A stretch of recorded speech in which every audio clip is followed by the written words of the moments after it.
اعوذ باللہ من الشیطان الرجیم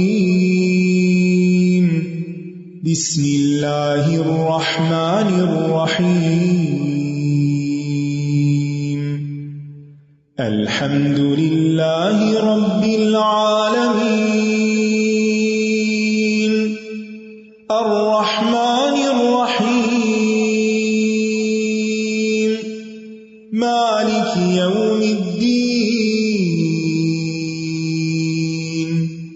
إياك نعبد وإياك نستعين اهدنا الصراط المستقيم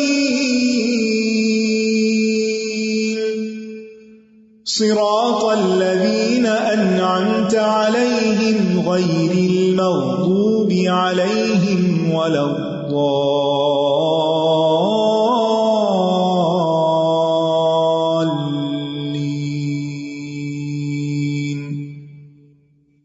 السلام علیکم ورحمۃ اللہ وبرکاتہ۔ کیا حال ہے سب کا؟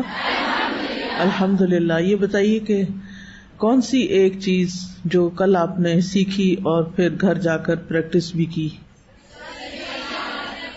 تسبیح کرنا۔ الحمدللہ، شعوری طور پر کانشیسلی یاد کر کے کہ اوہ تسبیح بھی کرنا ہے ساتھ، اور پھر سبحوہ بکرۃ و اصیلا، صبح اور شام، ٹھیک ہے نا؟ خاص طور پر 100 دفعہ سبحان اللہ و بحمدہ۔ اور کوئی چیز اس کے علاوہ؟ الحمدللہ۔ یہ کہہ رہی کہ کل یہ سٹیئرز اتر رہی تھی تو بیچ میں پھر صحن آ گیا، تو عام طور پر ہم پھر خاموش ہو جاتے ہیں۔ سٹیئرز پہ تو سبحان اللہ اترتے ہوئے پڑھ لیتے ہیں، لیکن وہ جو فاصلہ ہے وہ خاموشی سے طے ہوتا ہے۔ تو انہوں نے درمیان میں پھر الحمدللہ کہنا شروع کر دیا۔ الحمدللہ کہ اپنے تھوڑے تھوڑے ٹائم کے جو چنکس ہیں ان کو بھی اچھے کام میں استعمال کرنا، جس سے ہم بہت بڑی بڑی نیکیاں کما سکتے ہیں۔ تسبیح کا عربی میں معنی کیا جاتا ہے تنزیہ، تنزیہ، اور تنزیہ کیا ہے؟ نفی الکمال، یعنی کمال میں نفی ہونا، یعنی کسی کمی کا شکار ہونا، عیب اور نقص کا۔ نحمدہ ونصلی علی رسولہ الکریم، اما بعد فاعوذ باللہ من الشیطان الرجیم، بسم اللہ الرحمن الرحیم، رب اشرح لی صدری ویسر لی امری واحلل عقدۃ من لسانی یفقہوا قولی۔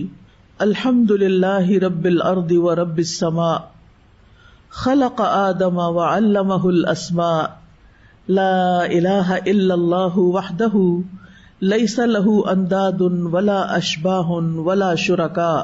تمام قسم کی حمد اللہ کے لیے ہے جو زمین کا رب ہے اور آسمان کا رب ہے، جس نے آدم علیہ السلام کو پیدا کیا اور ان کو ناموں کا علم سکھایا۔ اللہ کے سوا کوئی معبود برحق نہیں، وہ اکیلا ہے، اس کا کوئی ہمسر نہیں اور نہ ہی اس کے کوئی مشابہ ہے اور نہ ہی اس کا کوئی شریک ہے۔ نحن نقص عليك أحسن القصص بما أوحينا إليك هذا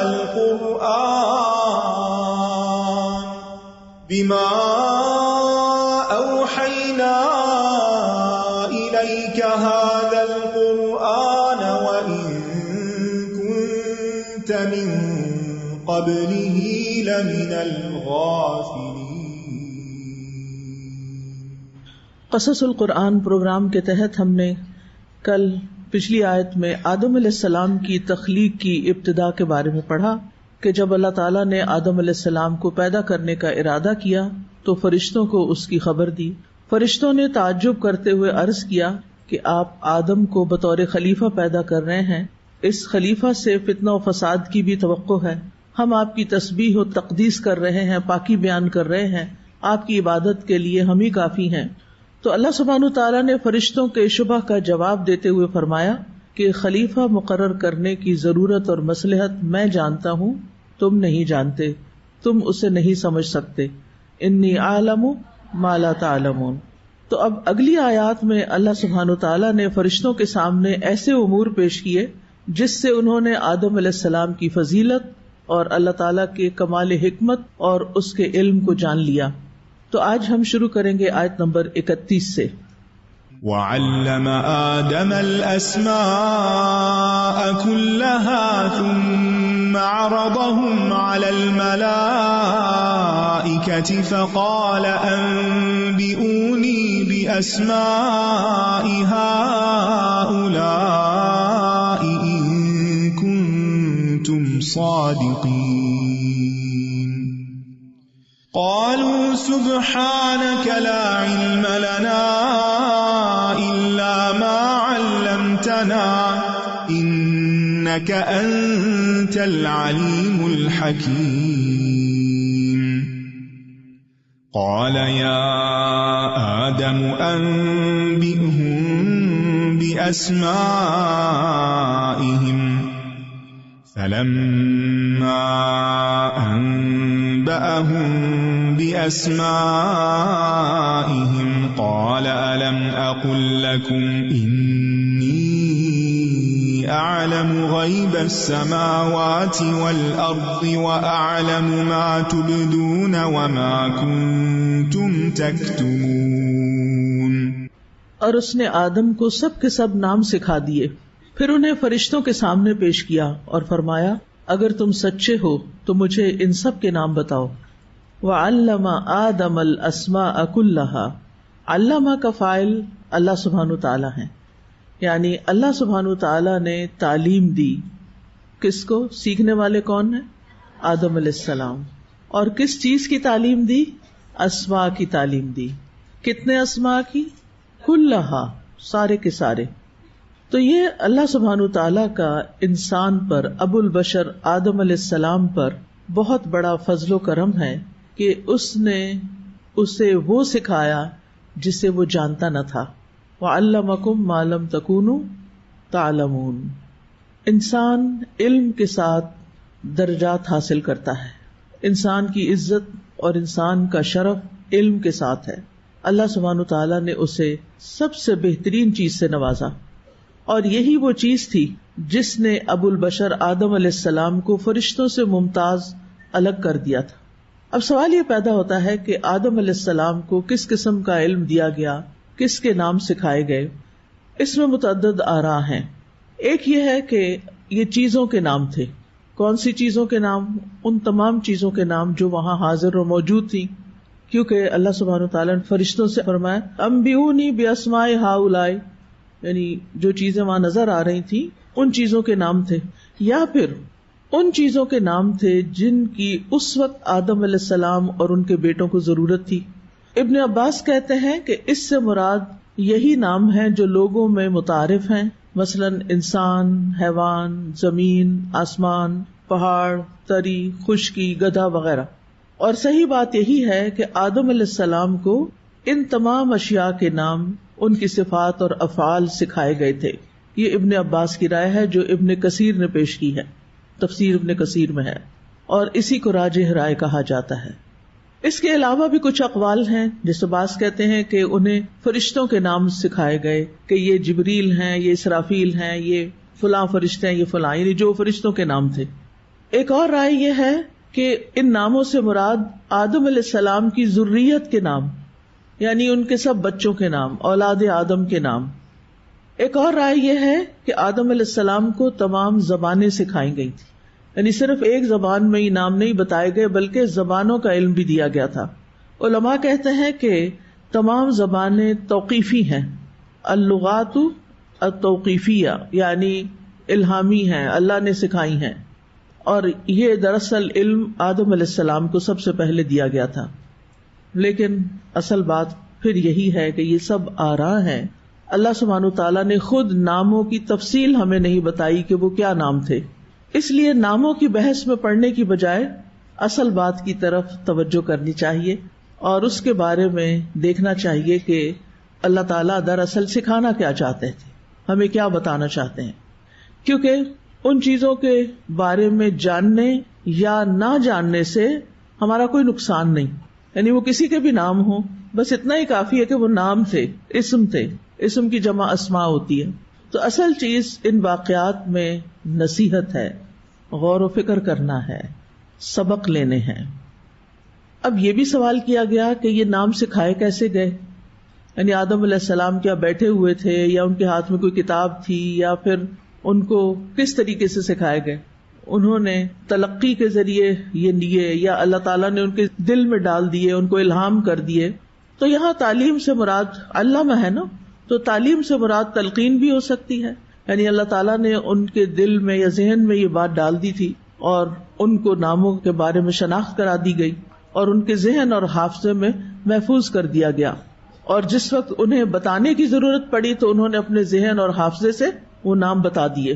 تو جب اللہ تعالیٰ نے آدم علیہ السلام کو یہ حکم دیا وَعَلَّمَ آدَمَ الْأَسْمَاءَ كُلَّهَا ثُمَّ عَرَضَهُمْ عَلَى الْمَلَائِكَةِ، نام اللہ تعالیٰ نے آدم کو سکھائے، سوال کس سے کیا؟ فرشتوں سے، پھر انہیں فرشتوں کے سامنے پیش کیا انہی چیزوں کو یا انہی لوگوں کو. فَقَالَ أَنبِئُونِي بِأَسْمَاءِ هَؤُلَاءِ، فرمایا کہ مجھے ان چیزوں کے نام بتاؤ، ان کنتم صادقین، اگر تم سچے ہو. یعنی فرشتوں کا امتحان ہو گیا، ان سے سوال کیا گیا. اور ان کا امتحان کیوں ہوا؟ کیونکہ ان کے ذہن میں ایک سوال تھا کہ آدم کو زمین کی خلافت کے لیے کیوں بنایا جا رہا ہے، کیوں پیدا کیا گیا. تو آدم علیہ السلام کلام کرنے لگے، ناموں کی خبر دینے لگے، اور اس طرح ایک امتحان میں کامیاب ہو گئے جس میں فرشتے کامیاب نہیں ہوئے تھے. اور اس سے یہ پتہ چلتا ہے کہ زمین کی خلافت کے لیے علم کا ہونا بے حد ضروری ہے. اور یہ علم الاسماء جو ہے یہ کوئی دین کا علم نہیں تھا، بلکہ یہ ایک طرح سے آپ کہہ سکتے ہیں محتاط الفاظ میں کہ یہ دنیا کا علم تھا، دنیاوی چیزوں کا علم تھا جو انسان کی ضرورت سے متعلق ہیں. اور اللہ تعالیٰ نے اس کا خود آغاز کیا، خود سکھائے، اور یہ اللہ تعالیٰ کی بہت بڑی رحمت ہے. اگر آدم علیہ السلام کو یہ تعلیم نہ دی جاتی تو ہم اس کے وارث کیسے بنتے؟ اور اگر ہم ان چیزوں کے نام نہ جانتے ہوتے، اگر اللہ ہی نہ ڈالتا دل میں، تو ہم تو گائے بھینس کی طرح ہی ہوتے. ان کی بھی زبان ہے، وہ بھی کچھ نہ کچھ بولتے ہیں، لیکن ان کو نہیں پتا ہی ان کے آس پاس چیزوں کے نام کیا ہیں، وہ اس دنیا کو نہیں پہچانتے. اور ہمارے لیے دنیا میں رہنا کتنا مشکل ہو جاتا. اس کا اندازہ مجھے اس وقت ہوا جب 2017 میں مجھے چائنا جانے کا اتفاق ہوا. وہاں ایک لفظ بھی کہیں انگریزی کا نہ لکھا ہوا ملتا ہے نہ کوئی بولتا ہے. سڑکوں کے نام، سائن بورڈز، علاقوں کے نام، ہر چیز چائنیز زبان میں ہے.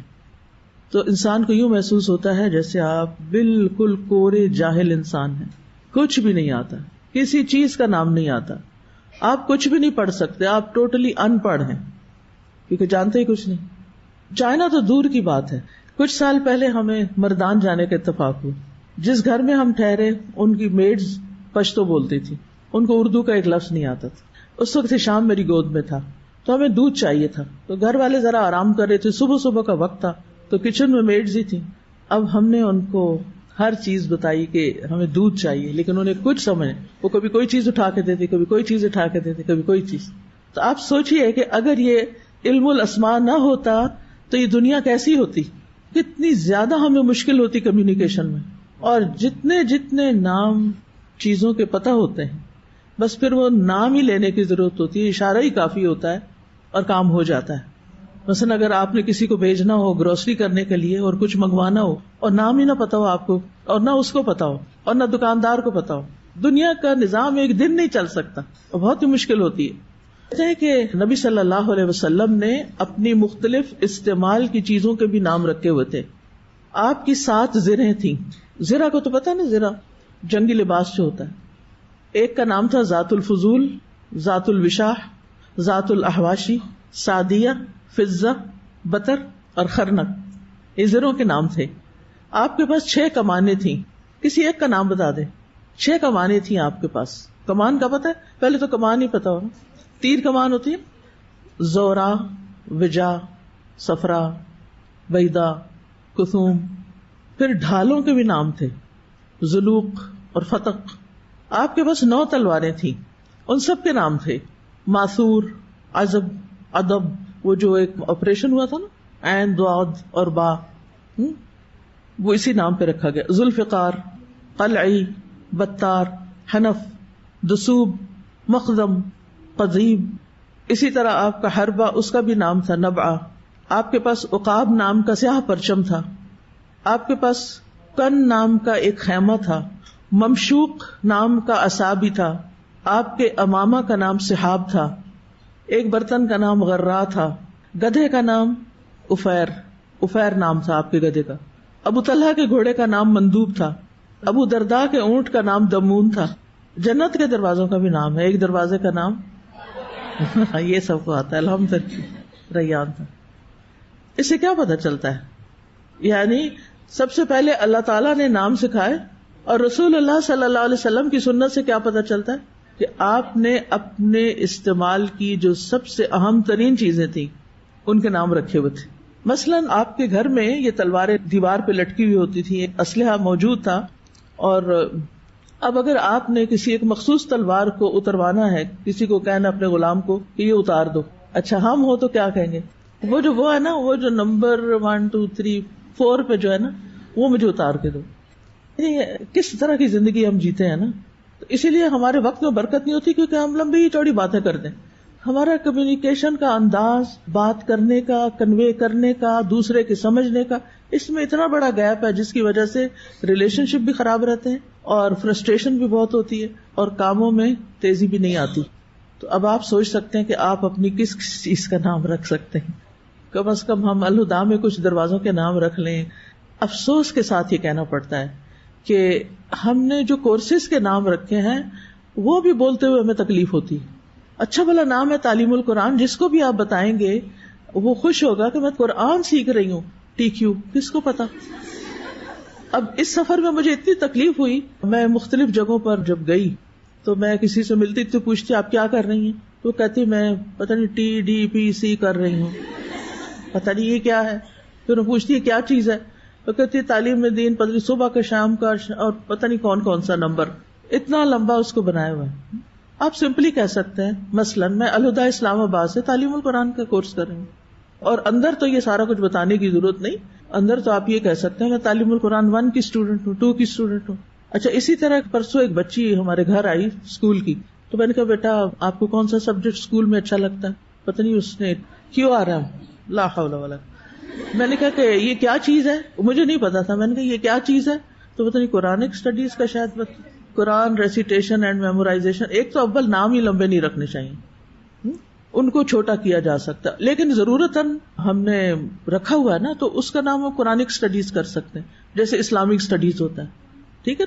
قرآنک اسٹڈیز اس میں کیا ہے، میمورائزیشن بھی ہے، ریسیٹیشن بھی ہے، میننگ بھی ہے، تفسیر بھی ہے، تجوید بھی ہے، سارا کچھ آ جائے گا۔ اوپر مین ٹائٹل بھی اگر بچوں کو سکھا دیا جائے کہ یہ قرآنک اسٹڈیز کا پیریڈ ہے تو کافی ہے۔ یہ بچے ساری زندگی قرآن کا لفظ نہیں بولیں گے، کیونکہ انہوں نے قرآن لفظ کم ہی سنا اور کم ہی بولا۔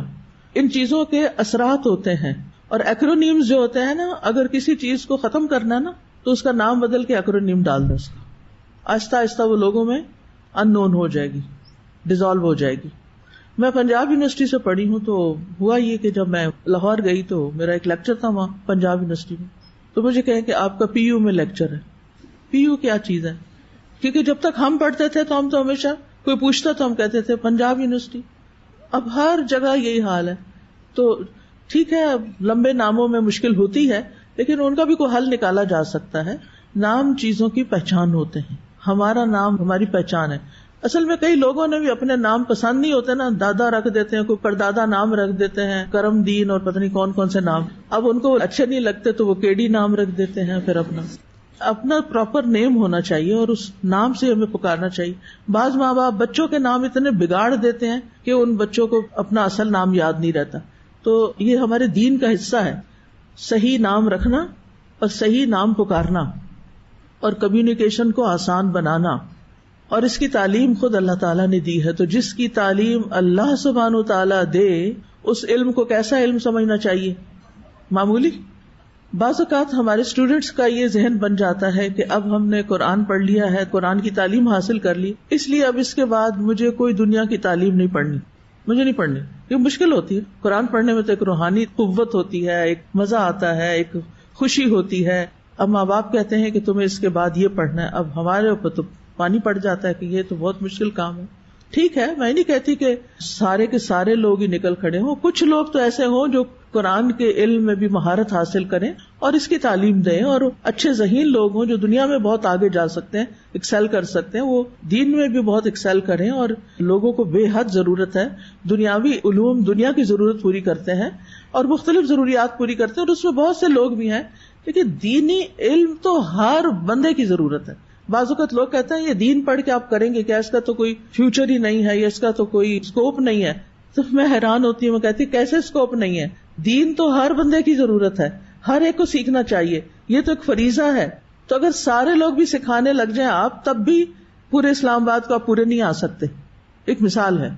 تو اس لیے کبھی بھی یہ نہ سمجھے کہ دینی علم کم ہے اور دنیاوی علم برا ہے. نیور.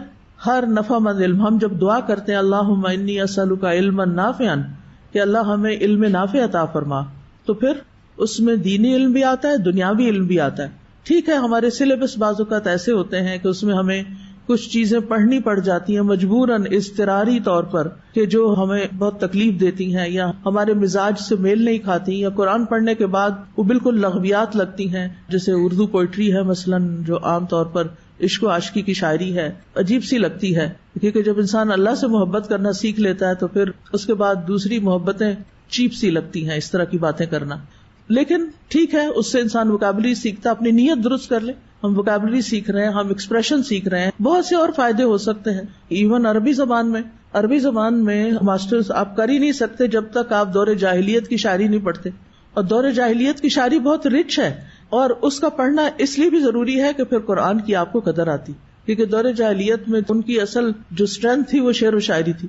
ہر بات وہ شعر و شاعری میں کرتے تھے، اور جس قبیلے کا شاعر اسٹرانگ ہوتا تھا وہ قبیلہ بہت اسٹرانگ ہو جاتا. وہ اس دور کا میڈیا تھا. تو وہ شعر و شاعری جو تھی اس کے میلے لگتے تھے، اور جو سب سے اعلیٰ شعر ہوتے تھے ان کو سونے کے پانی سے لکھ کے خانہ کعبہ میں لٹکایا جاتا تھا، اور ہر عمرہ حج کرنے والا آ کر ان شعروں کو یاد کر لیتا اور واپس جا کے اپنے اپنے علاقوں میں اس کو پھیلا دیتا تھا. تو یہ اس دور میں کمیونیکیشن کا ذریعہ تھا اور چیزوں کو پھیلانے کا. تو اس میں بھی جو امرؤ القیس کی شاعری ہے اس میں بعض اوقات اتنی فحش باتیں ہیں کہ آپ کے لیے پڑھنا دوبر ہو جاتا ہے. لیکن اب کیا کیا جائے، اس کے بغیر آپ امتحان پاس نہیں کر سکتے، آپ کو پڑھنی. تو کچھ چیزیں ناگوار بھی ہوتی ہیں، اب وہ سسٹم کا حصہ ہے. جب پہیا گھومتا ہے تو ساری چیزیں اس کے ساتھ ہی گھومیں گی نا. اب ہم اس کو الٹا نہیں چلا سکتے، اللہ یہ کہ آپ کے پاس اتنی فورس ہو کہ آپ اس کا آلٹرنیٹ لے کر آئیں. اس میں ٹائم لگتا ہے، سلیبس ری ڈیزائن کرنا اور پھر اس کو عام کرنا اور لوگوں تک پہنچانا، یہ ہر ایک کے بس کی بات نہیں ہوتی. تو اس کے لیے پھر ایکسپرٹیز چاہیے ہوتی ہے، کیونکہ آپ قوم سے کھیل نہیں سکتے، لوگوں کے فیوچر سے، بچوں کے مستقبل سے آپ کو کھیلنا نہیں چاہیے، ان کو سالڈ نالج دینا چاہیے. تو بہرحال کہنے کا مطلب یہ ہے کہ ہمیں پراپر نیمز آنے چاہیے، ملکوں کے نام آنے چاہیے. اب اگر ہم بچوں کو مثلاً سکھاتے ہیں، جغرافیہ سکھاتے ہیں، بچوں کو بعض اوقات بہت بورنگ لگتا ہے. میں نے تو اپنے بچوں کو چھوٹے چھوٹے ہوتے ہی بڑے بڑے نقشے لا کے گھر میں ان کو ماؤنٹ کروا کے رکھ دیا تھا ان کے آگے، کہ اس میں سے بتائیں، یعنی کھیلیں، یعنی دنیا کے نقشے پہ بیٹھ کے کھیلیں کہ کون سی چیز کہاں ہے. تو وہ پڑھ پڑھ کے وہ پورا جغرافیہ آ جاتا ہے کہ کون سی چیز کہاں ایگزسٹ کرتی. آج اگر نام لیں تو لوگ کہتے ہیں یہ ہے کہاں. ابھی ریسنٹلی میرے ساتھ یہی ہوا، میں نے کسی جگہ کا نام لیا تو ان کو سمجھ نہیں آئی کہ میں کیا بات کر رہی ہوں. تو مسلمانوں کے علوم میں پیچھے نہیں ہونا چاہیے، لیکن علوم کی ہے اسم، ناموں کا علم. اور آپ دیکھیں کہ بچوں کو بھی جب سکھاتے ہیں تو ورڈز پہلے سکھاتے ہیں نا، یعنی جب ان کو پڑھنا لکھنا آتا ہے تو اللہ سبحانہ تعالیٰ نے یہ سکھایا. اگر ہم اپنی نیت اچھی رکھیں گے نا، تو جس وقت ہم سائنس کے مشکل ٹرمینالوجی یاد کر رہے ہوتے ہیں، اور جو لوگ ڈاکٹرز ہوتے ہیں وہ بعض اوقات دوائیوں کے اتنے مشکل نام اور اسپیلنگز یاد کر رہے ہوتے ہیں، اتنے لمبے، اور کتابوں کی اتنی مشکل ٹرمینالوجی ہوتی ہے، تو اس وقت اس کو عبادت سمجھ کے کریں. کیا سوچ کر کہ اللہ سبحانہ تعالیٰ نے ساری چیزوں کے نام سکھائے تھے، اور ان ناموں کو سیکھے بغیر ہم آگے نہیں بڑھ سکتے. یہ آگے بڑھنے کے لیے ضروری ہے، فرض کے درجے میں، اور ہر ایک کے اپنے اپنے فیلڈ سے متعلق. ٹھیک ہے، یہ نہیں کہ پوری دنیا کی چیزوں کے نام آپ سیکھ لیں، اپنے علم سے متعلق جو چیزیں ہیں ان کے بارے میں بہرحال آپ کو پتا ہونا چاہیے. جیسے اگر آپ حدیث کورس کی اسٹوڈینٹس ہیں اور آپ علوم الحدیث پڑھ رہے ہیں، تو آپ کو حدیث کی جتنی بھی قسمیں ہیں ان سب کے نام آنے چاہیے. وہ ٹرمز آپ کو زبانی یاد ہونی چاہیے کہ کہیں وہ ٹرم استعمال ہو تو فوراً آپ کو پتا ہو کہ کس چیز کی بات ہو رہی ہے. صحیح کیا ہے، ضعیف کیا ہے، حسن کیا ہے، حسن لغیری کیا ہے، حسن لذاتی کیا ہے. اسی طرح علوم القرآن ہے، باقی علوم بھی ہیں، فقہ ہے. تو بہرحال ثم عرضهم علی الملائکہ، پھر اللہ تعالیٰ نے ان کو فرشتوں کے سامنے پیش کیا، فرشتوں کا امتحان لینے کے لیے ان کو چیلنج کیا کہ وہ بتا سکتے ہیں کہ نہیں. اب یہاں ارادہا کی بجائے ارادہم ہے، ٹھیک ہے، اسماء کلہا کہا اور پھر ارادہم کہا. کیوں؟ اس سے کیا بات پتہ چلتی ہے؟ اس سے یہ پتہ چلتا ہے کہ جو نام سکھائے گئے تھے انہیں ایک اشارہ ملتا ہے کہ اس میں ذوی العقول بھی تھے اور غیر ذوی العقول بھی تھے. ذوی العقول کون ہے؟ جیسے فرشتے، انسان، اور غیر ذوی العقول حیوان، جمادات، نباتات وغیرہ، یہ سب کچھ. تو آدم علیہ السلام کو جو نام سکھائے گئے تھے اور اللہ تعالیٰ نے فرشتوں کے سامنے جو مخلوقات اور چیزیں پیش کی تھی ان میں سے کچھ ذوی العقول تھی اور کچھ غیر ذوی العقول تھی. تو صیغہ تبلیغ کو سامنے رکھتے ہوئے یعنی ذوی العقول غالب ہیں غیر ذوی العقول پر، تو اس لیے ارادہم کہا. اب ایک اور چیز ہے، کیسے پیش کیا، اس کے بارے میں ہمیں کچھ نہیں بتایا گیا کہ پیش کرنے کا طریقہ کیا تھا. یہ ایک غیبی بات ہے، بس ہم ایمان لاتے ہیں کہ پیش کیا گیا. اب اگر وہ گدھے گھوڑوں کے نام تھے یا اور ان چیزوں کے نام تھے تو کیا وہ ساری چیزیں سامنے لا کے دکھائی گئی؟ کیا طریقہ تھا؟ یا ان کے امیجز دکھائے گئے؟ کس طرح پیش کیا گیا؟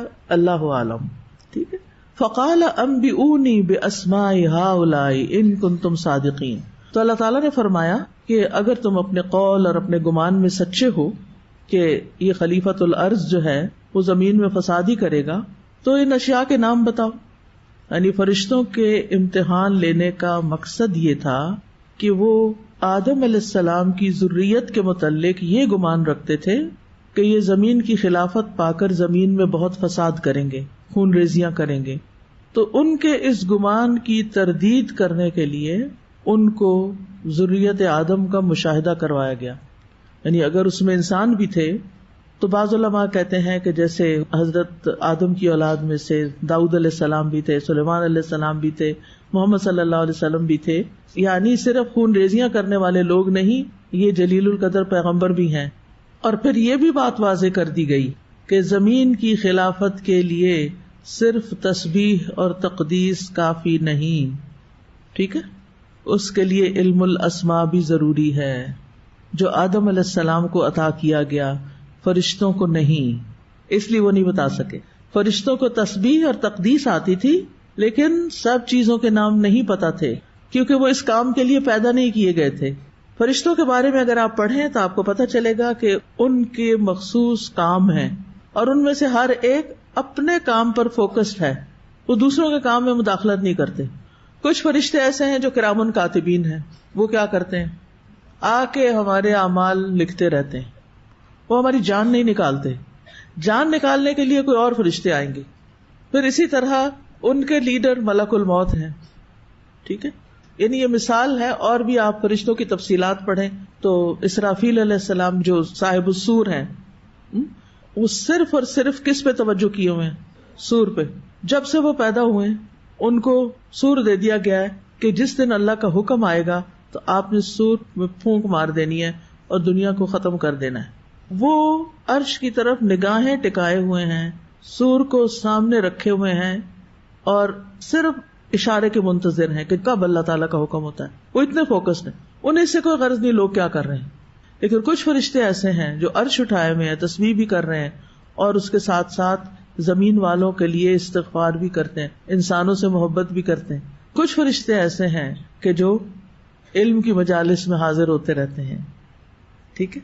انہی فرشتوں کے متعدد کام ہیں اور ہر ایک اپنے کام میں مشغول ہے اور اس کا علم اس کے کام تک محدود ہے. ان کی اسپیشلائزیشن اسی فیلڈ میں ہے، باقی چیزوں کو وہ نہیں جانتے. تو اس سے کیا بات سیکھنے کو ملتی ہے کہ ہر ایک کو ہر چیز سیکھنے کی ضرورت نہیں ہوتی.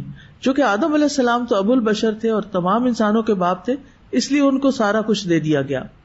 اور پھر یہ بات بھی کہ اگر آپ دنیا میں کچھ کرنا چاہتے ہیں تو آپ کے پاس دنیاوی علوم میں ایکسپرٹیز ہونی چاہیے، آپ کے پاس پختہ علم ہونا چاہیے، اس میں ایکسل کرنا چاہیے، اس میں آگے جانا چاہیے.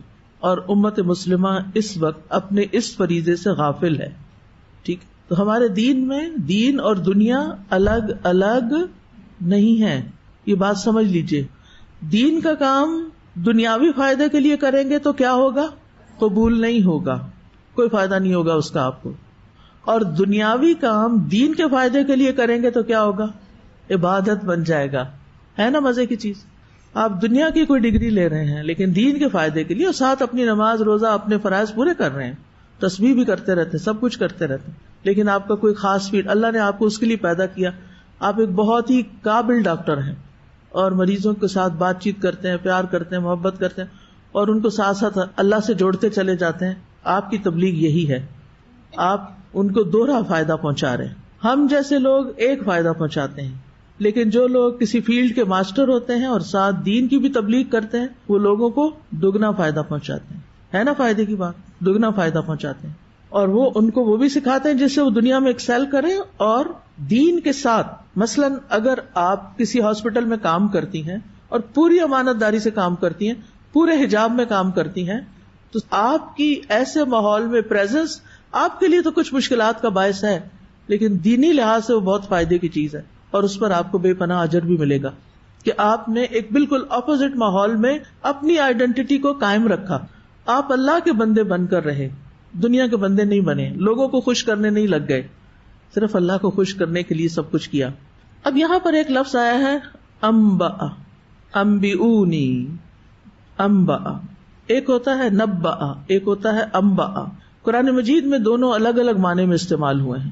انبأ پورے قرآن میں 4 جگہوں پر آیا اور اس میں مختصر زمانہ ذکر کیا گیا، یعنی اس میں مدت اور دورانیہ کم ہوتا ہے، مدت لمبی نہیں ہوتی. لیکن نبأ کے استعمال میں کچھ طویل وقت آتا ہے. نبأ قرآن مجید میں 46 جگہوں پر آیا، انبئونی، انباء 4 جگہوں پر آیا. تو مطلب اس میں زیادہ ٹائم نہیں لگ رہا تھا، بس یہ کہ جلدی سے مجھے بتا دو کہ جو تم سے پوچھا گیا ہے. تو اس آیت سے کیا پتہ چلتا ہے کہ اللہ سبحانہ تعالیٰ نے آدم علیہ السلام اور ان کی اولاد کو ایک خاص نعمت کے ساتھ عزت بخشی ہے، اور وہ نعمت کیا ہے؟ علم کی نعمت، علم کی دولت.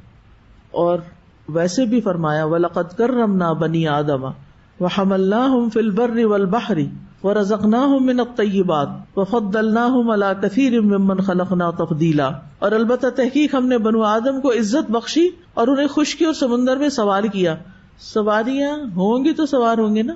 تو کس علم کی طرف اشارہ جا رہا ہے؟ کاریں بنانے کی طرف، جہاز بنانے کی طرف.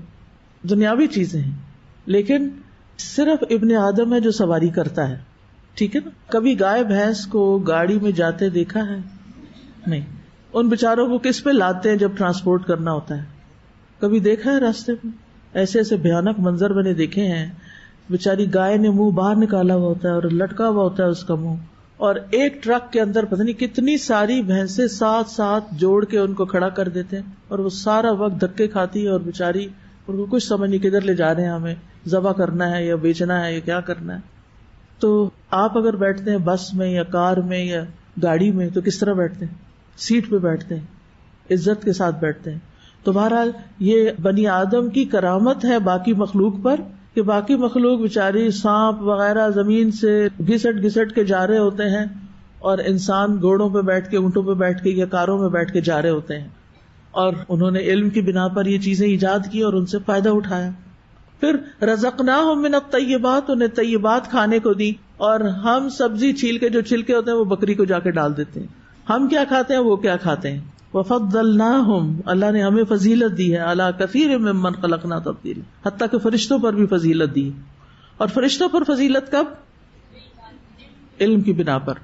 تو اولاد آدم کے اس شرف میں تمام اولاد شامل ہے. بنی آدم پوری کی پوری، خواہ مسلمان ہو یا نان مسلم، امیر ہو یا غریب ہو، کالا ہو گورا ہو، ترقی یافتہ ہو ترقی پذیر ہو، مذکر ہو مؤنث ہو، بس یہ 2 ہی ہوتے ہیں. تو اس لیے اللہ نے ان سب کو عزت بخشی ہے. ٹھیک ہے. تو تمام اولاد آدم عزت کے قابل ہے، یہ بات یاد رکھیے. اللہ تعالیٰ فرماتے ہیں یا ایھا الناس اتقوا ربکم، اے لوگوں اپنے رب سے ڈرو. الذی خلقکم من نفس واحدہ، جس نے تمہیں ایک جان سے پیدا کیا. وخلق منہا زوجہا، اور اسی سے اس کا جوڑا بنایا. وبث منہما رجالا کثیرا ونساء، اور اس نے ان دونوں کے ذریعے جو اولاد پیدا ہوئی زمین میں بہت سے مرد اور عورتیں پھیلا دیے. ٹھیک ہے. کیا پھیلائے؟ مرد اور عورتیں. تو ہم یا مرد ہیں یا عورتیں ہیں. جو تیسرا جینڈر ہوتا ہے جو درمیان کا، اس کے اندر بھی یا عورتوں والی خصوصیات زیادہ ہوتی ہیں یا مردوں والی ہوتی ہیں. ٹھیک ہے. ہمیں بلی اور کوا نہیں بنایا، کیونکہ آج کے دور میں کچھ لوگ اپنے آپ کو بلی سمجھتے ہیں، اور اس سے بڑا کوئی جھوٹ نہیں. اللہ نے آپ کو انسان پیدا کیا، آپ بلی بنے ہوئے ہیں. میں نے شاید پہلے بھی آپ کو بتایا ہو، کینیڈا میں ایک بچہ ہے، اس کا نام ہے کرو محمد. وہ اپنے آپ کو کوا سمجھتا ہے، مسلمان بچہ ہے. پتہ نہیں دماغ میں کیا خلل آ گیا کہ میں کرو ہوں، کوا ہوں. تو اللہ سبحانہ تعالیٰ نے کووں کے اوپر کس کو فضیلت دی ہے؟ انسانوں کو. لیکن ہمیں پتہ ہی نہیں کہ اللہ نے ہمیں عزت بخشی، اس لیے ہم اسفل سافلین اپنے سے نیچے والوں کی پیروی کر رہے ہیں. اللہ تعالیٰ فرماتے ہیں یا ایھا الناس انا خلقناکم من ذکر و انثی وجعلناکم شعوبا وقبائل لتعارفوا ان اکرمکم عند اللہ اتقاکم. پھر انسانوں میں سے سب سے زیادہ عزت والے تقوی والے ہیں. ہر انسان کو عزت کا شوق ہوتا ہے نا، تو بس عزت حاصل کرنی ہے تو تقوی اختیار کریں. رسول اللہ صلی اللہ علیہ وسلم نے فرمایا تمہارے یہ نسب نامے کسی کے لیے گالی کا سبب نہیں، تم سب آدم کی اولاد ہو اور ایک دوسرے کے قریب ہو. دین یا عمل صالح کے علاوہ کسی وجہ سے کسی کو کسی پہ کوئی فضیلت نہیں. ہاں جو دین میں آگے اسے فضیلت ہے، جس کے عمل زیادہ اچھے ہیں اس کو فضیلت ہے اللہ کے ہاں. آدمی کے برا ہونے کے لیے یہی کافی ہے کہ وہ فحش گو ہو، بد کلام ہو، بخیل ہو، بزدل ہو. یہ بری عادتیں ہیں انسان کے اندر. تو بہرحال اللہ تعالیٰ نے بندوں پر جو احسان کیا ہے وہ علم کی بنا پر کیا ہے. اسی لیے دنیا کے علم کے علاوہ اللہ نے ایک اور علم بھی سکھایا بندوں کو، اور وہ کیا ہے؟ الرحمن علم القرآن. ٹھیک ہے، علم الاسماء اور علم القرآن. تو آپ نے کیا کرنا ہے؟ علم الاسماء بھی سیکھنا ہے اور علم القرآن بھی سیکھنا ہے. یہ دونوں چیزیں ہیں، یہ دونوں ہی اللہ کی رحمتیں ہیں، اور یہ انسان ہی کو سکھائی گئی. خلق الانسان علمہ البیان. اور انسان کی فوقیت کی ایک اور وجہ کہ اس کو بولنا سکھایا ہے. تو یاد رکھیے جس کے علم میں جتنا اضافہ ہوتا جائے گا دین میں دنیا میں، اس کو اتنی عزت زیادہ ملتی جائے گی. لہذا کورس ختم کرنے کے بعد فارغ نہیں ہونا، کچھ اور جوائن کر لیں، کچھ اور پڑھ لیں، کچھ اور پڑھ. ساری زندگی پڑھنے لکھنے سے تعلق رکھنا ہے، چاہے آپ ہاؤس وائف ہوں، چاہے آپ دنیا میں کہیں بھی ہوں. اب تو کچھ مشکل ہی نہیں. پہلے تو یہ ہوتا تھا ہمارے اس ملک میں، ہم افریقہ میں میرے ہسبینڈ کی پوسٹنگ ہوگی، کوئی کتاب نہیں ملتی. اب تو آپ ہر جگہ نیٹ سے پڑھ سکتے ہیں، PDF سے پڑھ سکتے ہیں. پڑھنے کی عادت ہو صحیح. کورسز بھی زوم پر، آن لائن، ای لرننگ، ہر طرح کی فیسلٹیز موجود ہیں، پڑھنے والے ہوں صحیح. افسوس یہ کہ مسلمان شادی بیاہ پہ کروڑوں خرچ کر دیتے ہیں، علم کے لیے خرچ نہیں کرتے. بڑی افسوس کی بات ہے. اسی لیے پیچھے ہیں. علم کا حصول چاہے دنیا کا ہو چاہے دین کا ہو، ہماری پرائرٹی نمبر 1 ہونا چاہیے. ہمارے پاس کھانے کو ہو یا نہ، ہمارے پاس کپڑے ہوں یا نہ، ہمارے پاس جیولری ہو یا نہ، کوئی فرق نہیں پڑتا، ہماری عزت میں کوئی کمی نہیں آئے گی، لیکن ہمارے پاس علم ہونا چاہیے. اور آپ مائیں ہیں، آپ نے بچوں کو بچپن سے ہی ان کے کان میں یہ ڈالتے رہنا ہے کہ تم نے پڑھنا ہے، اور جب بھی وہ سمجھ جائیں. اور اہل علم ہی کے لیے بلند درجات ہیں. یرفع اللہ الذین آمنوا منکم والذین اوتوا العلم درجات. اور علم جو ہے وہ عمل سے پہلے ہے. ہم عمل صالح کر نہیں سکتے جب تک کہ علم نہیں ہوگا. امام بخاری نے لکھا ہے نا، العلم قبل القول والعمل. بولنے سے پہلے، بات کرنے سے پہلے اور عمل کرنے سے پہلے کیا لو؟ علم لو.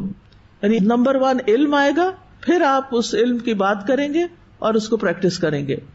اور سب سے پہلا علم کس کے بارے میں حاصل کرنا چاہیے؟ فَاعْلَمْ أَنَّهُ لَا إِلَهَ إِلَّا اللَّهُ. اب آ جائیں بچوں پہ. آپ مائیں ہیں نا، لڑکیاں ہیں، اس لیے میں بچوں کی باتیں بہت کرتی ہوں، ورنہ آپ سوچ رہے ہوں گے کہ پتہ نہیں کیوں ہر وقت بچے بچے بچے.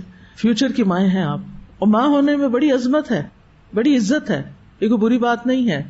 ٹھیک ہے، تو آپ دیکھیں کہ آپ نے اپنے بچے کو سب سے پہلے کیا بولنا سکھانا ہے؟ لا الہ الا اللہ. ٹھیک ہے، جو ہی ذرا سا بھی ہوش سنبھالے گا نا، وہ کہے گا یہ کیا ہے، یہ کیا ہے، یہ کیا ہے. ہر چیز کے سوال کرے گا یہ کیا ہے.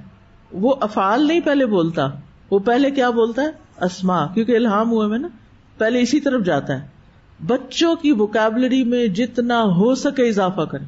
وہ مائنہ بنے جو کہیں میرا سر نہ کھاؤ، ہر وقت پوچھتے رہتے یہ کیا یہ کیا.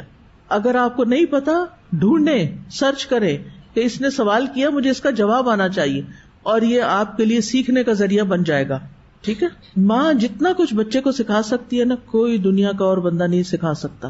اور یہ پہلے 2 سال جو ہوتے ہیں نا، وہ اسپونج کی طرح ہوتے ہیں، جو ڈالتے جاؤ وہ اندر جذب کرتا جائے گا. ایک وقت آئے گا کہ پھر وہ ٹپکنا شروع ہو جائے گا, پھر وہ بولنا شروع ہو جائے گا, پھر وہ بتانا شروع ہو جائے گا. تو 2 کام کرنے, یاد رہیں گے یہ نصیحتیں لکھ لیں کہیں. پہلے لا الہ الا اللہ سکھانا ہے, اور دوسری چیز علم الاسماء, اما ابا, یعنی ماں باپ, بہن بھائیوں کے نام, چیزوں کے نام. گھر کی کوئی چیز نہ ہو جس کا نام نہ آتا ہو. میں نے جب یہاں آ کے پڑھانا شروع کیا تھا اسلامک یونیورسٹی میں, تو میری اپوائنٹمنٹ عربک کی لیکچرر کے طور پر ہوئی تھی, پہلی اپوائنٹمنٹ.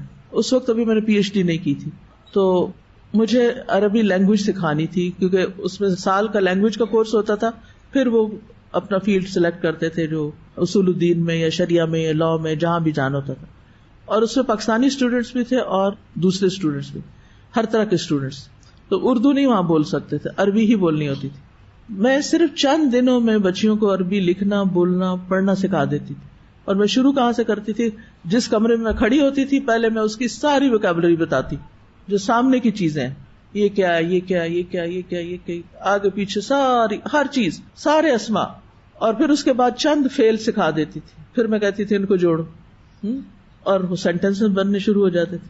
تو آپ اپنے بچوں کو مونٹیسری میں بھیجتے ہیں, بہت اچھی بات ہے, اس میں نئی نئی چیزیں سیکھتے ہیں. لیکن میں سمجھتی ہوں ہر ماں کو مونٹیسری کا کورس خود بھی کر لینا چاہیے, تاکہ وہ اسکول جانے سے پہلے بھی بچوں کو بہت کچھ سکھا سکے. اور اس میں آپ دیکھیں چھوٹے چھوٹے فلیش کارڈز وغیرہ بنے ہوتے ہیں, بعض اوقات چیزیں ہوتی ہیں. اچھا, اب مثلاً آپ ان کو لے جائیں کسی گروسری شاپ پہ, آپ وہاں کھڑے ہو کے ساری سبزیوں کے نام سکھائیں. فروٹ شاپ پہ چلے جائیں, ڈرائی فروٹ شاپ پہ چلے جائیں. بچوں کو شوق ہوتا ہے نا بازار شاپنگ وغیرہ کرنے کا, تنگ بھی کرتے ہیں, پھر کہتے ہیں یہ بھی لے دو, یہ بھی. لیکن پہلے سے سکھا کے جائیں نا, آج ہم صرف یہ لیں گے اور باقی ہم سیکھ کے آئیں گے. یہاں بھی مواقع ہیں, لیکن جیسے باہر تو مالز ہوتے ہیں, اور مالز میں تو بہت ساری چیزیں ہوتی ہیں, تو جو چیزیں سامنے ہیں ان سب کے نام آنے چاہیے. اب افسوس یہ کہ ہمیں رشتوں کے نام نہیں آتے. ہر کوئی آنٹی ہے, پھوپھی بھی آنٹی ہے, خالہ بھی آنٹی, اماں کی دوست بھی آنٹی, سارے ہی آنٹی ہیں. کسی کو ہم خالہ نہیں کہنا جانتے, کسی کو پھوپھی نہیں کہنا جانتے, کسی کو چاچی نہیں کہہ سکتے, کسی کو تائی نہیں کہہ سکتے. کتنا پیارا ہے ہمارا کلچر کہ اس میں سارے رشتوں کے نام ہیں. تو رشتوں کے نام لینے میں بہت کلوزنس آ جاتی ہے, ایک اپنائیت فیل ہوتی ہے. اور جب آپ آنٹی کہہ دیتے ہیں تو بس پھر وہ ایک اسپیس آ جاتی ہے. تو اس لیے رشتوں کے نام, چیزوں کے نام, تو آپ دیکھیں گے کہ آپ کے بچے کے لیے اگلی پڑھائی بہت آسان ہو جائے گی. بہت کچھ سیکھ کے اسکول جائے گا, جہاں چاہیں گے ایڈمیشن ملے گا. ہم نے سارا زور سفارشوں پہ رکھا ہوا ہے, اور کچھ نہیں خود سکھاتے کہ سب کچھ اسکول ہی سکھا دے ان کو. آپ نے پھر کیا صدقہ جاریہ کمانا ہے. اور پھر آپ دیکھیں کہ علم ہی سے اللہ کی خشیت ملتی ہے, علم سے ہی جنت کا راستہ آسان ہوتا ہے. حدیثیں یاد آ رہی ہوں گی آپ کو. اور فرائض کی ادائیگی کے بعد سب سے افضل عمل علم کا حاصل کرنا ہے. امام شافعی کہتے ہیں فرائض کو ادا کرنے کے بعد سب سے افضل کام علم حاصل کرنا ہے. علم ہی دل کی زندگی ہے. یہ بہت سی خواتین اکثر ڈپریسڈ رہتی ہیں, تو میرے پاس جب آتی ہے تو مجھے بتاتی ہیں میرا دل ہر وقت پریشان رہتا ہے. وجہ کیا ہے نہیں پتا. وجہ کیا ہے؟ وجہ یہ ہے کہ دل کی غذا ہی نہیں آپ دے رہے. آپ نے علم سے اپنا رشتہ ہی کاٹا ہوا ہے. نہ کچھ پڑھتی ہیں, نہ کچھ سنتی ہیں, نہ کسی علم کی مجلس میں جاتی ہیں. آپ پریشان نہ ہو تو کیا ہو, آپ کو ہونا ہی چاہیے. آپ کی قسمت میں ہی پریشانی ہے پھر, کیونکہ آپ علم نہیں حاصل کر رہی. علم کب تک حاصل کرنا چاہیے؟ موت تک. ہم تو پہلے ہی ریٹائر ہو کے بیٹھ گئے. علم سے کوئی ریٹائرمنٹ نہیں ہوتی. علم دل کی زندگی ہے. اور کمزور سے کمزور, بیمار سے بیمار, بوڑھے سے بوڑھا انسان اگر سیکھتا رہے, سکھاتا رہے, تو اس کو پریشانیاں چھوڑ دیتی. پریشانیاں بیچاری آ ہی نہیں سکتی پھر پاس, اس کے پاس تو وقت ہی نہیں ہمارے لیے, ہمیں یہ انٹرٹین ہی نہیں کرتی.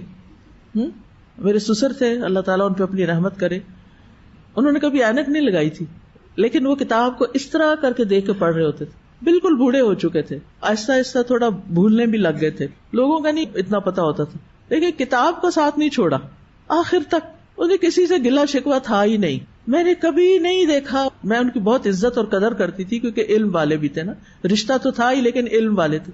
تو میں سب چیزیں چھوڑ کے جب وہ گھر آتے تھے جا کے پاس بیٹھ جاتی تھی, تو میں ان سے سوال کرتی رہتی تھی مختلف, جو پڑھا ہوتا تھا یا لوگوں کے سوال ہوتے تھے, تو بہت اچھے اچھے جواب دیتے تھے, مختصر لیکن بہت اچھے. تو میں گواہی دیتی ہوں کہ آج تک میں نے ان کی زبان سے نہ کسی کی غیبت سنی, نہ کسی کا شکوہ سنا, نہ کسی سے ناراضگی, نہ کسی سے کچھ نہیں. اپنے کام سے کام اپنا پڑھا کے آتے ہیں اور آ کے پھر گھر میں کتاب. جو بزرگ اس طرح اپنا بڑھاپا گزارتے ہیں وہ دلوں میں محبت رکھتے ہیں، اور جو ہر وقت منہ بسورے رکھتے ہیں ان کی اولاد بھی ان سے تنگ ہو جاتی، وہ کہتی ہے پتہ نہیں کہاں چھوڑ آئے ان کو. تو اس لیے زندگی ایک جیسی نہیں رہتی. آپ کی یہ جوانی ہمیشہ نہیں رہے گی، یہ بہت جلدی وقت گزر جائے گا، لیکن ایک وقت آئے گا پھر آپ کو اگر عادت نہیں نا پڑھنے لکھنے کی، آپ کو علمی مجالس کے اندر جانے کی عادت نہیں نا، تو پھر آپ کو تو پہاڑ توڑنے جیسا کام لگے گا نکلنا.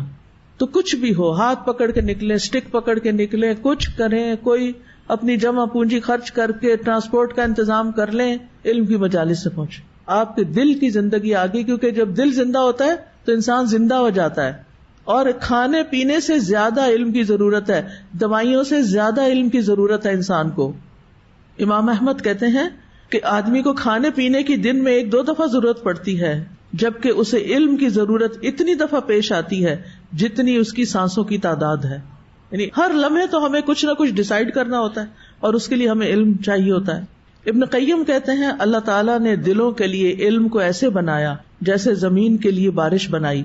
تو جس طرح زمین کی زندگی بارش کے بغیر نہیں ہو سکتی، اسی طرح دل کی زندگی علم کے بغیر نہیں ہو سکتی. ابن قیم کہتے ہیں علم سے محبت کرنا خوش نصیبی کی علامتوں میں سے ہے. یعنی خوش قسمت انسان ہے وہ جس کو علم سے محبت ہو، اور علم سے نفرت کرنا بدبختی کی علامتوں میں سے ہے. یعنی مجھ سے نہیں پڑھا جاتا، میں نے نہیں پڑھنا، یہ بدبختی ہے انسان کی. وہ کسی کام کا انسان نہیں جس کو علم کا شوق نہیں.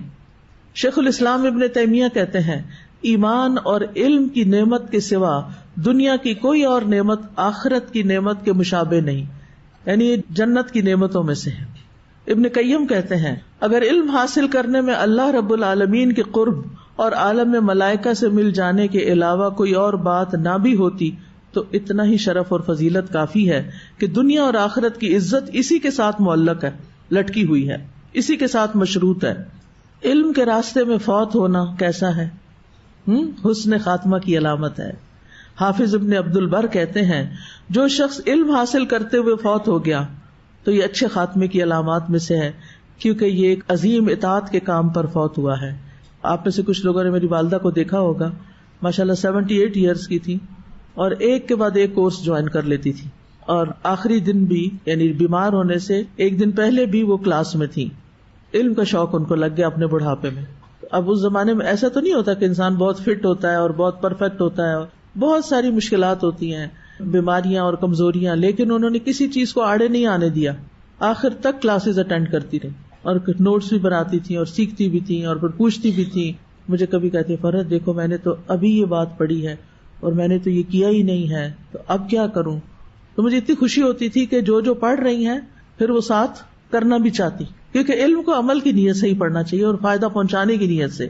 کیونکہ علم نافع جو ہے وہ زندگی میں تو فائدہ دیتا ہے، مرنے کے بعد بھی دیتا ہے. کیونکہ جب انسان فوت ہو جاتا ہے تو جو چیزیں صدقہ جاریہ بنتی ہیں ان میں سے ایک علم نافع ہے، یا نیک اولاد جو انسان کے لیے دعا کرتی ہے، یا وہ مال جو انسان خیر کے رستے میں لگاتا ہے.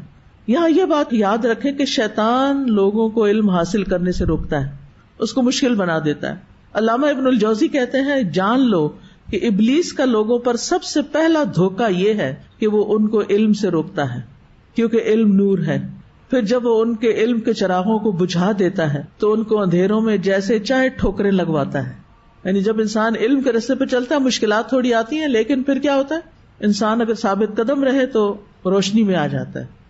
ابن حبیرہ کہتے ہیں شیطان کی چالوں میں سے یہ ہے کہ وہ اللہ کے بندوں کو قرآن کے غور و فکر سے، تدبر سے نفرت دلاتا ہے، کیونکہ وہ جانتا ہے کہ غور و فکر کی صورت میں ہدایت حاصل ہو جائے گی، اور ہدایت مل گئی تو بس پھر میرے ہاتھ سے نکل گیا. یہ علم سے محرومی کی 6 وجوہات ہوتی. نمبر 1، علم سے متعلق سوال چھوڑ دینا، سوال نہ کرنا. دوسری وجہ خاموش نہ رہنا، کان نہ لگانا، توجہ سے نہ سننا. تیسری وجہ فہم کی خرابی، کوئی بات سمجھ کے نہ دینا، سمجھ نہ آنا. چوتھی وجہ حفظ نہ کرنا، یعنی نہ لکھنا اور نہ بعد میں جا کے اس کو ریوائز کرنا. 5ویں وجہ اس کی نشر و اشاعت نہ کرنا، اس کی تعلیم نہ دینا اور اس پر عمل نہ کرنا. تو جو علم کا ذخیرہ کرتا ہے اور اسے پھیلاتا نہیں، اللہ اس کو علم کے بھول جانے میں مبتلا کر دیتا ہے، اور یہ پورا بدلہ ہے. مثلا آپ کی شادی ہوئی، آپ کو سسرال سے گولڈ ملا، آپ کو امی کی طرف سے ملا، آپ نے سارا لے جا کے لاکر میں رکھ دیا. اب نہ اس کو آپ پہنتے ہیں نہ اس کو آپ دیکھتے ہیں، بس وہ لاکر میں بند ہے. کوئی فائدہ ہے ایسی جیولری کا؟ جس پہ ہر سال صرف آپ زکوٰۃ دے رہے ہیں. اسی طرح آپ نے ایک کورس کیا، دوسرا کیا، سارا کچھ دل میں رکھ کے لاک کر دیا، لاکر میں آپ وہ نہ کسی کو سکھاتے ہیں، نہ کچھ بتاتے ہیں، نہ کچھ خرچ کرتے ہیں. کوئی فائدہ؟ بخیل انسان تو ویسے ہی اللہ کا ناپسندیدہ انسان ہوتا ہے، چاہے مال میں ہو چاہے علم میں ہو. تو بہرحال آدم علیہ السلام کو وہ علم دیا گیا جو خلافت کے لیے ضروری تھا، کیونکہ کامیاب خلیفہ کے لیے دو چیزوں کا ہونا ضروری ہے.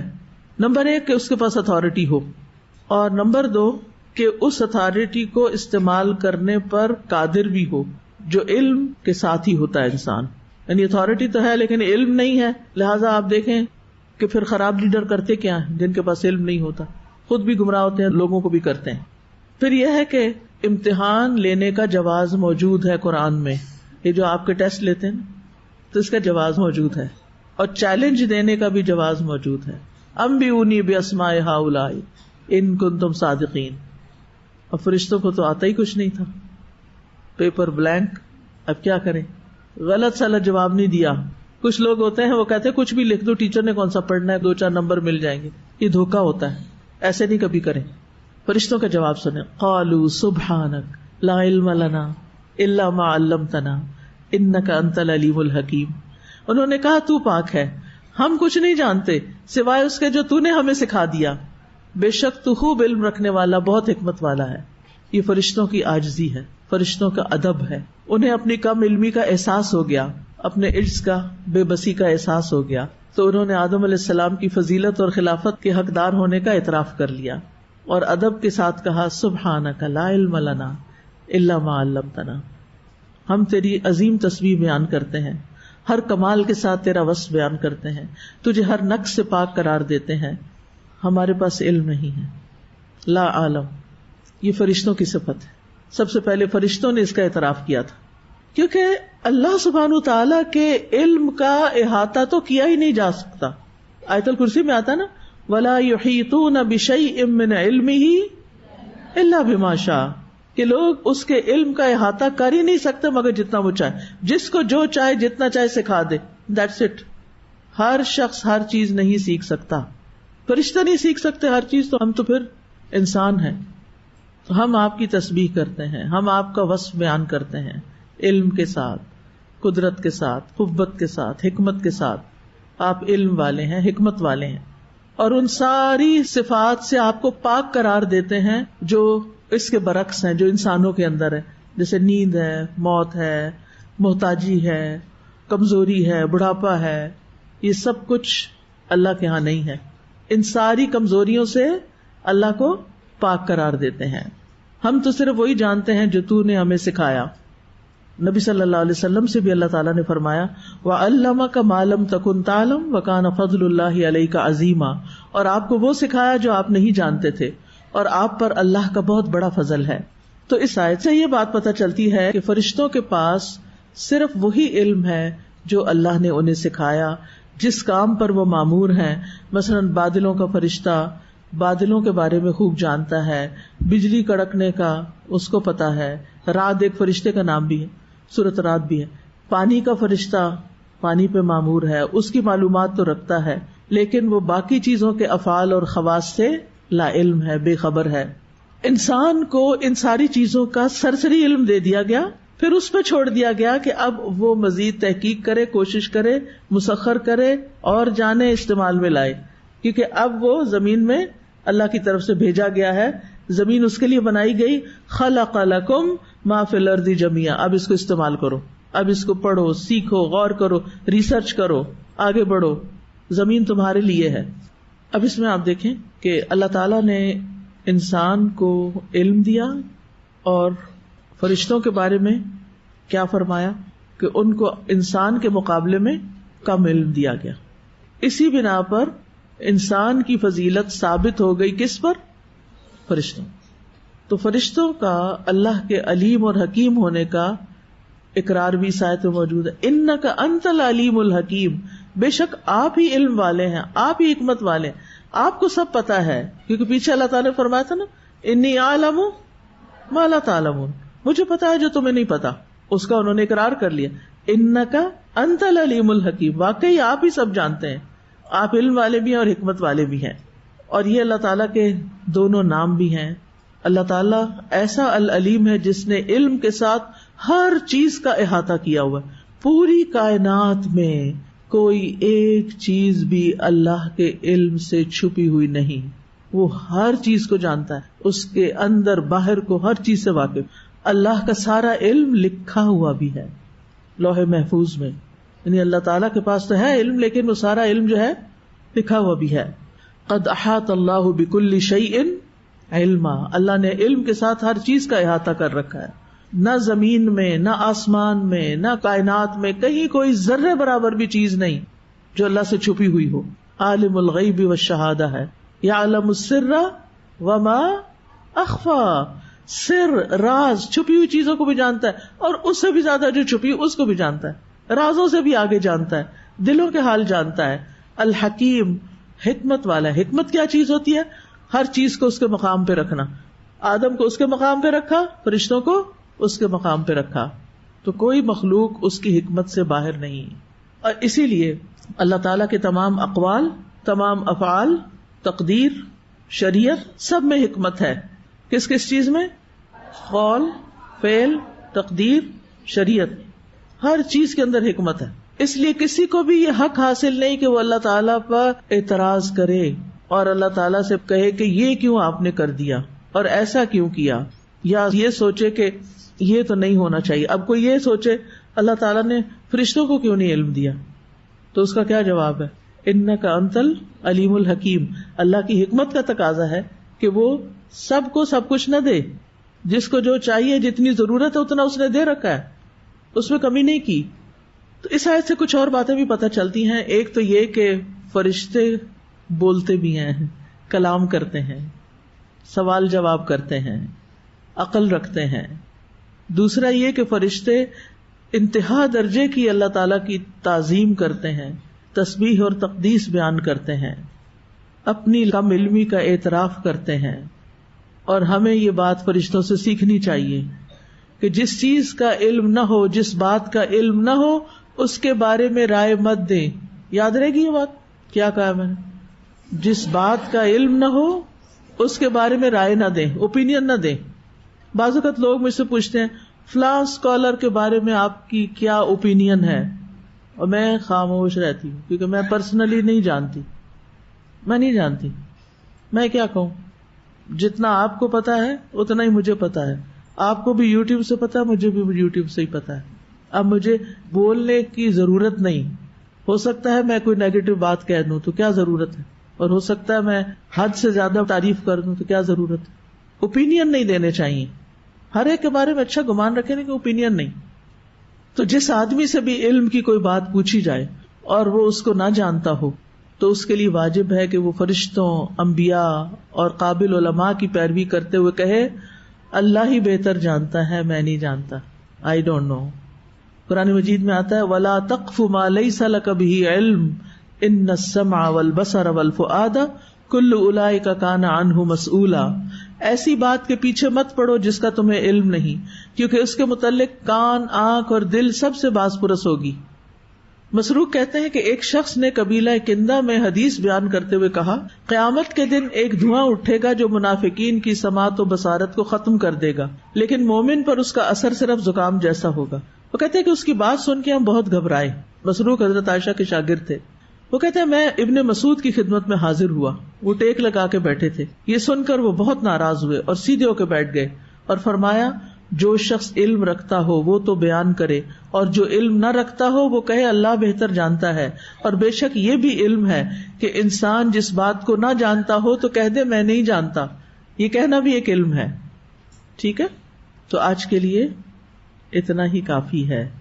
اب آپ نے اس پر غور و فکر کرنا ہے, اور جو کچھ آپ کر رہے ہیں نا اس وقت, بڑے خوش قسمت ہیں آپ لوگ کہ دن رات پڑھنے سے تعلق, اور اگر آپ پڑھنے میں سستی کر رہے ہیں تو سستی دور کر لیں, اس کام کو عبادت سمجھ کے کریں, اور اس میں آپ کا شرف ہے, آپ کی عزت ہے, اس کو نہیں چھوڑنا.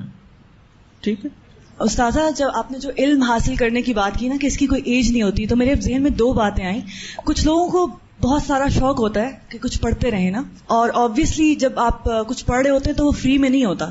تو اکثر جب لوگوں کو شوق ہوتا ہے اور وہ جب بتاتے ہیں کہ میں نے یہ چیز کرنی ہے تو اس کی ظاہر ہے کچھ اماؤنٹ لگے گی, تو لوگ ایک دم سے اس کو ڈی موٹیویٹ کر دیتے ہیں کہ اتنے پیسے تم اس سرٹیفکیشن پہ خرچ کرو گی, مطلب اتنے لاکھ کی کیا ضرورت ہے. تو میرے خیال میں اگر ہم اتنا کچھ خرچ ویسے ہی کر رہے ہوتے ہیں لائف میں, تو وائی ناٹ کہ ہم ایک فائدہ مند چیز سیکھ لیں جس سے ہم اپنی امت کو فائدہ پہنچا سکیں. دوسرا, میں کیونکہ یہاں پہ اتنی ساری گرلز ہیں تو آئی ریممبر کہ جب میری شادی ہونی تھی تو میری ماما نے, اللہ تعالیٰ ان کو جنت میں جگہ دے, جو میرا رشتہ آیا تو انہوں نے سب سے پہلے پوچھا اس کو پڑھنے کا بہت شوق ہے تو شادی کے بعد یہ پڑھتی رہے گی. تو انہوں نے کہا کہ ٹھیک ہے یہ پڑھتی رہے گی. تب میری ماما نے رشتہ دیا تھا اور ایسا ہی ہوا کہ انہوں نے یہ چیز کو قدر کی, اور میں ابھی تک کچھ نہ کچھ مطلب مجھے کیونکہ شوق ہے, آئی کی ناٹ اسٹے مطلب ایمٹی مائنڈیڈ, کیونکہ وہ بیماری بن جاتی ہے پھر اگر آپ بہت خالی بیماری بنتی ہے. جہالت خود بیماری ہے اور جاہل کو بیمار کر دیتی ہے. اور علم ایسی چیز نہیں جو ایک دفعہ آپ نے ڈگری لے لی تو وہ اندر رہ گیا, وہ بھول جاتا ہے, وہ نکل چکا ہوتا ہے, اسے پھر لانا ہوتا ہے. کلینکل ڈپریشن کے بارے میں بھی ہے کہ if you have clinical depression then آپ اپنے بچپن میں جھانکیں کہ آپ کو کس سبجیکٹ کا شوق تھا اور اس کو پڑھنا شروع کر دیں, تو اٹ ہیلپس بیسیکلی. السلام علیکم استاذ جی. کل میں جو ابھی ہمارے پاکستان کے پریزیڈنٹ ہیں ان کی ایک وہ دیکھ رہی تھی ویڈیو جس پہ انہوں نے بتایا کہ وہ اینولی 40 to 50 بکس پڑھتے ہیں ہر ہفتے ایک کتاب, اور اس میں سے یعنی موسٹ امپورٹنٹ 10 جو تھی ان کا وہ بتا رہے تھے کہ میں ریکمینڈ کر رہا ہوں کہ پڑھیں. تو میں اس کو بھی دیکھتے ہوئے میں بھی یہی سوچی تھی, میں نے کہا کہ مطلب اگر ہم صرف یہ بہانہ بنائیں کہ ہم مصروف ہیں یا ہمارے اتنے کام ہیں اور ہمیں پڑھنے کا ٹائم نہیں ملتا, تو ان لوگوں سے زیادہ مصروف کون ہوتا ہے؟ تو کوئی مطلب ہم بہانہ نہیں کر سکتے. کاش یہ بات ہمیں سمجھ آ جائے نا. ہمارے پاس وقت ہے, ہمارا وقت لغویات میں جاتا ہے, فضول باتوں میں, گپ شپ میں, بس دل کو ادھر ادھر خوش کرتے رہتے ہیں, حالانکہ اس سے بہتر چیزیں ہیں خوش ہونے کی. وآخر دعوانا ان الحمد للہ رب العالمین. سبحانک اللہم وبحمدک اشہد ان لا الہ الا انت استغفرک واتوب الیک. السلام علیکم ورحمۃ اللہ وبرکاتہ.